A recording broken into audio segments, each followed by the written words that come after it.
อ้อยไปนี่รถซื้อในราคา5,000นะผมคิดว่าคุ้มครับยางงามเลยครับงามหน่อยนึงนะ งามแต่เมืองนี้ งามแต่มองนี่ตอนนี้ก็จะเอาไปขยายพันธุ์นะผมก็เจะของเขาว่าคอนแกนเขียวแต่ผมมึงลักษณะแล้วผมเห็นเขาโพสต์ในกลุ่มเนาะว่ามันเป็นCHB 15ขีด441ครับผมจำไม่ผิดมันคล้ายๆกันครับผมแต่ผมไม่แน่ชัดด้วยกันถ้าเป็นพันธุ์นี้ก็ดีอยู่ผมเพราะว่าคนเขาปลูกเขาว่าดีลองเมืองผมก็จะไปขยายพันธุ์6 ไร่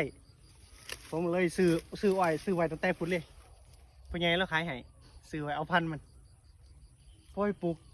เบิร์ดนี่แหละแต่ถ้าปุ่นมันตายไปแล้วน้ำมันท่วมมันเลยได้แค่นี้นะครับบูจะเต็ม6 ไร่พอได้เสียวอยู่ใส่เพราะว่าสิลักตาเราตัวนี้ใส่พอมันพอได้อยู่ได้บอกว่าเจ้าของเขาบ่มาไก่ดอกเขาบ่หูดอกปลูกแล้วก็แล้ว